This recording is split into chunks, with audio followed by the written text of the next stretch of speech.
तुम्हें ज्ञान था कि द्वारका में ये सब हो रहा है? हाँ दाऊ, कुछ समय से ऐसा हो रहा है। मैंने रोकने का प्रयत्न किया, किंतु द्वारकावासी बार बार अधर्म की ओर बह जाते हैं। नदी जब झरना बनती है तो उसकी गति और बढ़ जाती है। समाज भी जब अधर्म की ओर चलता है तो शीघ्र ही अधर्म में डूब जाता है। इस सब के लिए युधिष्ठिर दोषी है। उसने उस द्यूत सभा में अपनी पत्नी को दांव पर लगाया और अब समग्र आर्यावर्त में लोग उसी घृणित आचरण का अनुसरण कर रहे हैं।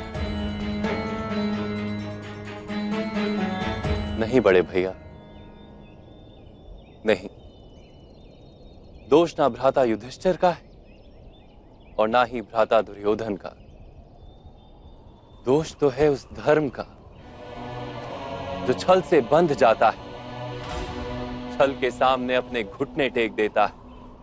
वास्तव में वो परंपराओं का अंध अनुकरण है, धर्म तो है ही नहीं। अपना तात्पर्य स्पष्ट करो कान्हा।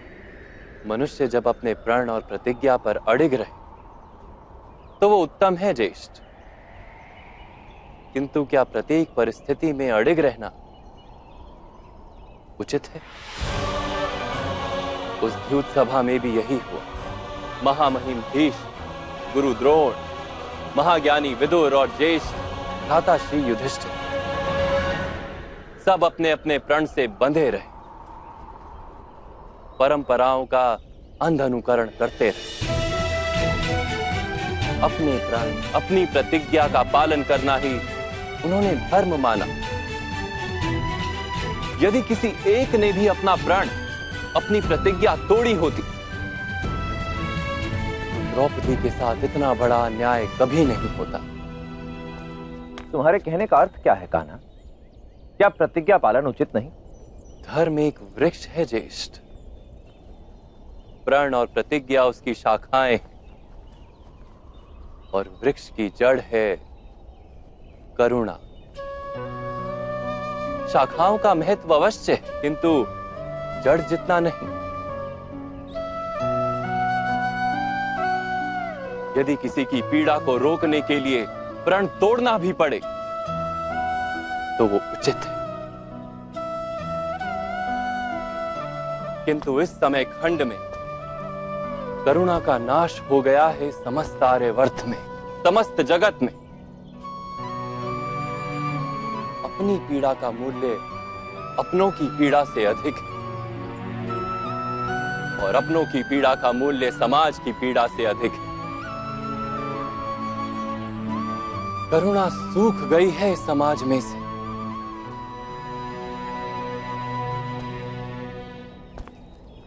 जब करुणा नहीं होती समाज में तो लोग एक दूसरे से बंधते नहीं हैं ज्येष्ठ, केवल अपने सुख के लिए जीते हैं। जो स्थिति आज द्वारका की है वही स्थिति समग्र आर्यावर्त की है। जड़ से छूटे वृक्ष की शाखाएं सूख कर लकड़ा बन जाती हैं, ठीक वैसे ही आज के समय में धर्म निर्जीव बन गया है। धर्म में प्राण फूंकने का समय आ गया है बड़े भैया। समाज को एक बार फिर धर्म का ज्ञान देना होगा। द्वारिका में व्याप्त इस अधर्म को तो हमारा प्रशासन संभाल लेगा कान्हा, परंतु मेरे समक्ष एक और बड़ी चिंता है।